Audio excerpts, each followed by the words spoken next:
ओम गण गणपति नमः। ओम नमो नारायण। जय श्री कृष्णा।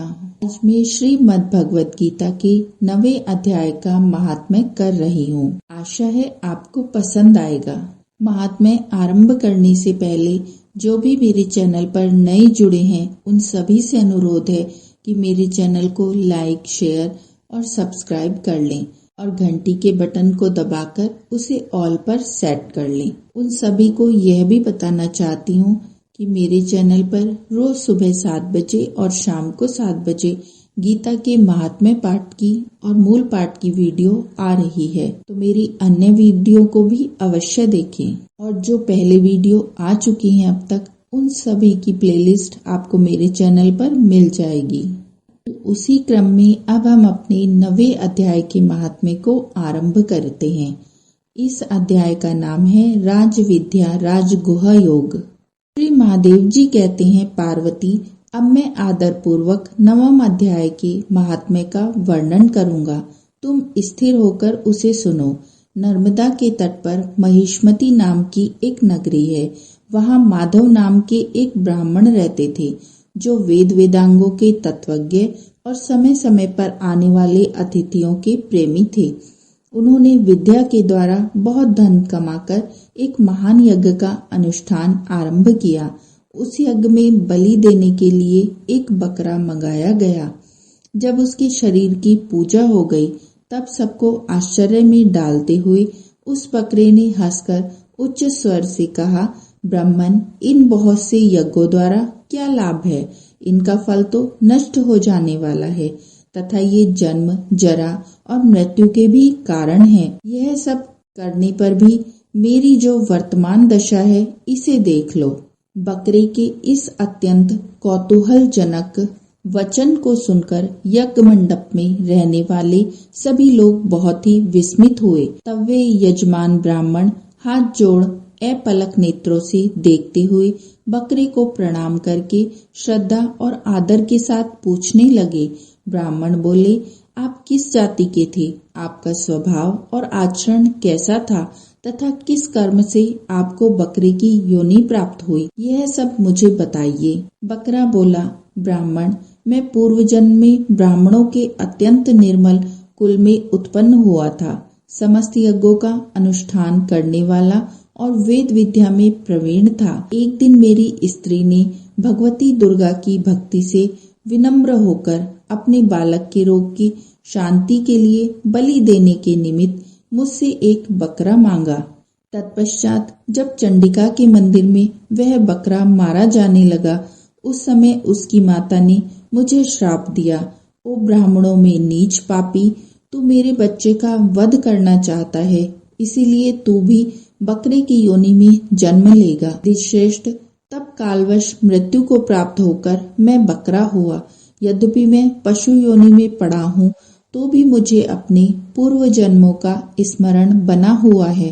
ब्राह्मण, यदि आपको सुनने की उत्कंठा हो तो मैं एक और भी आश्चर्य की बात बताता हूँ। कुरुक्षेत्र नाम का एक नगर है जो मोक्ष प्रदान करने वाला है। वहाँ चंद्र शर्मा नामक एक सूर्यवंशी राजा राज्य करते थे। एक समय जबकि सूर्य ग्रहण लगा था, राजा ने बड़ी श्रद्धा के साथ काल पुरुष का दान करने की तैयारी की। उन्होंने वेद वेदांगों के पारगामी एक विद्वान ब्राह्मण को बुलवाया और पुरोहित के साथ वे तीर्थ के पावन जल से स्नान करने को चले। तीर्थ के पास पहुंचकर राजा ने स्नान किया और 2 वस्त्र धारण किए। फिर पवित्र और प्रसन्नचित्त होकर उन्होंने श्वेत चंदन लगाया और बगल में खड़े हुए पुरोहित का हाथ पकड़कर तत्कालोचित मनुष्यों से घिरे हुए अपने स्थान पर लौट आए। आने पर राजा ने यथोचित विधि से भक्ति पूर्वक ब्राह्मण को काल पुरुष का दान किया। तब काल पुरुष का हृदय चीरकर उसमें से एक पापात्मा चांडाल प्रकट हुआ। फिर थोड़ी देर के बाद निंदा भी चांडालिका का रूप धारण करके काल पुरुष के शरीर से निकली और ब्राह्मण के पास आ गई। इस प्रकार चांडालों की वह जोड़ी आंखें लाल किए निकली और ब्राह्मण के शरीर में हठात प्रवेश करने लगी। ब्राह्मण मन ही मन गीता के 9वें अध्याय का जप करते थे और राजा चुपचाप यह सब कौतूहल देखने लगे। ब्राह्मण के अंतःकरण में भगवान गोविंद शयन करते थे। वे उन्हीं का ध्यान करने लगे। ब्राह्मण ने जब गीता के 9वें अध्याय का जप करते हुए अपनी आश्रयभूत भगवान का ध्यान किया, उस समय गीता के अक्षरों से प्रकट हुए विष्णु दूतों द्वारा पीड़ित होकर वे दोनों चांडाल भाग चले। उनका उद्योग निष्फल हो गया। इस प्रकार इस घटना को प्रत्यक्ष देखकर राजा के नेत्र आश्चर्य से चकित हो उठे। उन्होंने ब्राह्मण से पूछा, विप्रवर, इस महाभयंकर आपत्ति को आपने कैसे पार किया?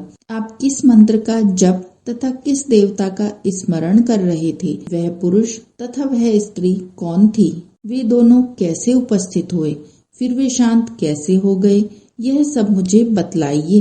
ब्राह्मण ने कहा, राजन, चांडाल का रूप धारण करके भयंकर पाप ही प्रकट हुआ था और वह स्त्री निंदा की साक्षात मूर्ति थी। मैं इन दोनों को ऐसा ही समझता हूँ। उस समय मैं गीता के 9वें अध्याय के मंत्रों की माला जपता था।